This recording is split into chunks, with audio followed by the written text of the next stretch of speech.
Hey, what's up, y'all? Today I'm going to walk you through my Olympic lifting session. We're going to go through a warm-up. We're going to go through, I'm going to be doing power snatching. So we're going to go through the power snatching variations that I'm going to be doing, and then I'm going to do some clean pulls afterwards. We're going to talk about the benefits, how to do it, what you're thinking about when you're doing all the things. But I want to say this to you first. If you're someone who's not an Olympic lifter, or you're not a CrossFit athlete, you can still get a lot out of Olympic lifting. It's not just for those two groups exclusively, or athletes if you're like playing football or baseball or something. You can get a lot out of just being a regular gym goer that wants to do some ollie lifting, muscle growth, power development, strength, a lot coordination. It's incredible. So here we go. When it comes to ollie lifting, I really like to spend the majority of my time in my warm-up making sure that just my entire body's prepped and ready. So the first thing I'm going through here is some rotational deadlifts. I'm doing this to I'm really trying to fire up my low back. I'm trying to take it through full ranges of motion. I want my QLs to activate. So I'm going side to side. I'm just making sure that it's prepared to move in just these weird ranges of motion. The next thing is we did some hinging. So some kettlebell swings, just getting the hamstrings and glutes fired up is the more dynamic movement. So we did sets of 10 there. Next, we did kettlebell armbar. So the armbar is great because in this position, you're having to stabilize that kettlebell up in the air. So it's forcing the shoulder to just create a ton of stability, which is great for holding anything overhead like a barbell. But additionally, when it's pushed behind you like that and you're really trying to keep that arm straight, you're stretching out the pec. So it becomes this mobility exercise as well. So you're kind of putting the shoulder back into a position that it needs to be in. And then you're pressing up into the air, creating a ton of stability and mobility all at the same time. I went into this variation of the armbar next where I was holding the bottom of the kettlebell. I love doing this because it makes it more challenging. So I'm actually having to almost like grab the bell and then push toward the ceiling. And that pushing mechanism and the having to grab it makes my shoulder it fires up in an entirely different way. Then we did some dynamic or some more like plyometric work, I should say. I like to activate my CNS before I do Olympic lifting, and Maverick wanted to jump in with me. So as you can see, he's trying to figure out how to jump. This is awesome, actually. It was really fun to just like get to hang out with him and see him try to be like me. It was cool. But I like going from a seated position too because you can't generate extra momentum. So you're having to actually generate that force out of nowhere. And that, like practicing that over time makes you more powerful. And then we did this movement right here where you're standing, holding the kettlebell to your side and lifting one leg up. When you're lifting that leg up, that hip flexor starts to it activates in a way that is I've never really noticed any other way that makes it activate quite as intensely unless I'm like weighting it down or banding it or something. And then trying not to wobble side to side, your obliques, like on the opposite side, the oblique in your midline is having to really activate in order to keep you stable and from rocking side to side. Then we went into round two. So I went through this twice. We went through the rotational deadlifts. I went back into some swings, but I made them single leg. And so hinging on that single leg just makes it more unilateral. So making sure each side is completely ready to just work the exact same way. We don't want any sort of imbalance in the body because that leads to injury. And then I took it a step further and I pulled the kettlebell overhead just to get the snatching motion ready. Then back on the bench, more plyometrics. Maverick is jumping off the bench now with me, which is great. Pushing into the floor, firing it up, landing soft, trying to absorb my body weight into the ground. And then back with the kettlebell, holding it on one side, picking that leg up. This took me, maybe 10 minutes to do all of it. I did sets of 8 to 10 across the board on all movements. It turns into a little bit of conditioning, but more than that, you're just going to be like more prepared to get under a barbell. You don't want to not warm up. Okay, that's the first part of the warm up. A lot of movement prep, using the kettlebell, just going through some dynamic stuff to make sure that I'm generally warmed up. Now we move into like barbell prep. So some barbell movements, just kind of going through those ranges of motion, and we'll start loading up the bar and it'll just be time to go. So yeah. So the first thing I did was I started with some snatch grip deadlifts. Again, just getting the hamstrings, glutes, the lats fired up, just making sure that this movement pattern feels good. Did, 6, 7, 8 reps, somewhere in there. Then I did some high pulls, thinking shrug first. And the bend in the elbow is really a recoil from a good violent shrug and triple extension. And then full range of motion, full power snatch here, just quick underneath the bar, good turnover, good external rotation with the shoulders. Again, just going through the movement patterns, making sure everything's feeling good. Then pressing the bar behind my head in that snatch grip. This is great because when you're in that external rotation and you're pressing from there, it's going to challenge your mobility, but it's going to get you ready to catch in that position, which is ultimately where you want to catch the bar. And then full range of motion, just squat snatches, pulling from mid shin, catching in a good squat snatch, trying to stay vertical. Again, shoulders externally rotated, quick lockout, nice chest upright, hips underneath me.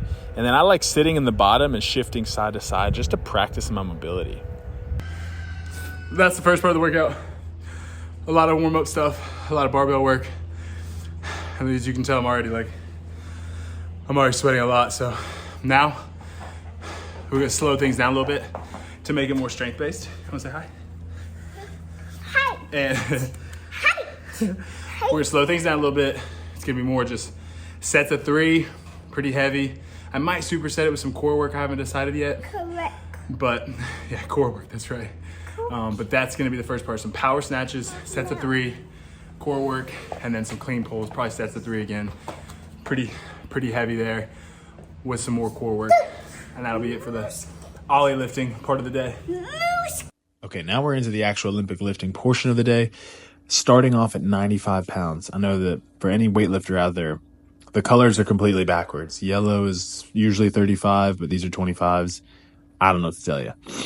But the first thing we did, we started with 95 pounds, just hit a few reps, see how it felt. It actually felt really good.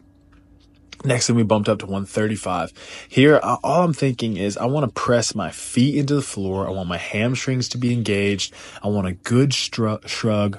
I want my wrists curled under the bar, elbows turned out, lats engaged. I'm trying to think as much power and tension as I can create. I want to drive into every single rep.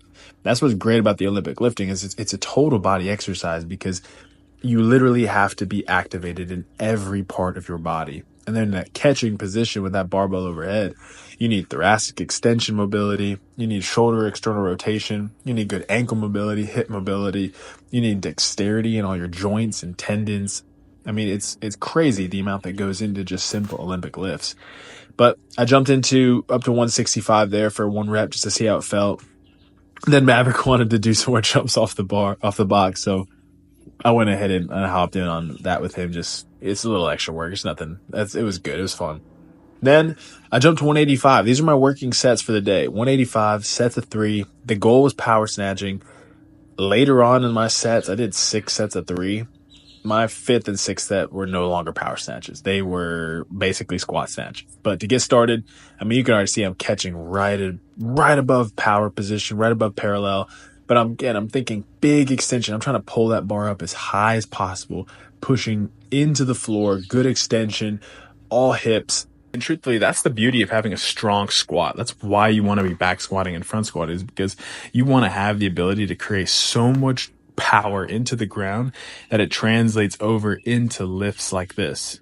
This is actually set number 2. I cut to it real quick just so I could keep explaining what it is I'm thinking about as I'm lifting. Then, like I said, I wanted to go ahead and superset with some sort of core work. I superset it with this. It's a Pallof hold. I held it for 30 seconds on each side. This is called anti-rotational core work. And this is great for creating incredible rigidity and stability around the spinal column, which is what you want with your core work. You don't want to just be doing sit-ups and crunches and whatever else. Yes, they have their place, and yes, they can be beneficial, but this is the type of work that you really want to be doing, because this helps you fight against, things that you come in contact with in the real world. Okay, that's it for the snatching portion. I ended up supersetting that with some core work, like some anti-rotation stuff. Let me back it up a little bit. And some extra jumping because Maverick wanted to jump with me. So I did some extra jumping. Now we're gonna do clean pulls, superset with something, I don't know what yet, another core movement, maybe a hanging core movement. And then we'll go into our back squats. But yeah, here we go. Okay, for clean pulls today, I honestly did not go that heavy. In the past, I've done clean pulls at 365, 375. Today I worked at 275, so it's much lighter than I've worked at in the past. Part of that is I'm just getting back into lifting, but it's not necessary to go that heavy that often. The goal is to work hamstrings, glutes, to move the bar really fast. You want to create speed. The more power you can produce under more weight, the stronger you're going to be ultimately. So if I can move 275 faster than I've ever moved it before, rather than just moving 365 slow, I'm going to get more out of that. All right, I just finished that portion up. Now we're going into some barbell conditioning. I'm going to do sets of 10 hang power snatches from below the knee. And it's going to be just conditioning one, but also this really blows up my upper back, my hamstrings, creates resilience in my low back, and it's just a fun dynamic movement. It's not crazy taxing, and it keeps your conditioning up while you're still trying to get stronger. So we're gonna do that right now. Okay, like I said, this is great for conditioning, but it also is not so taxing that it takes away from your strength gains, and it actually moves your strength gains forward because you're cycling weight at a really fast rate, and it's creating resiliency. And the rebound effect at the bottom, it's very similar to a kettlebell swing, but because it's barbell, you're training that movement pattern, and it's going to help you just move more weight ultimately over time a lot better. So I did sets of 10 here, 95 pounds. I went up to 115 next. That was pretty tough, but I'm thinking strong triple extension, big shrug and pull, fast elbows. And I mean, if you do this, you're gonna get a lot out of it. Okay guys, that's a sample Ollie session that you can run through. It's nothing crazy. I try to superset my Olympic lifting with some sort of core work. It's maybe not optimal for peak strength, but it will get you stronger. And again, I'm trying to fit a lot into a little bit of time, so that's why I do that. But additionally, add in that conditioning piece at the end or some form of barbell cycling at the end. It's gonna be great for you're gonna get stronger from that, but you're also gonna keep your conditioning up. It's gonna be fun. It'll make training a little bit more dynamic for you. But yeah, give that a shot. Have fun with it. If you have any questions about it, let me know. I'd be happy to help.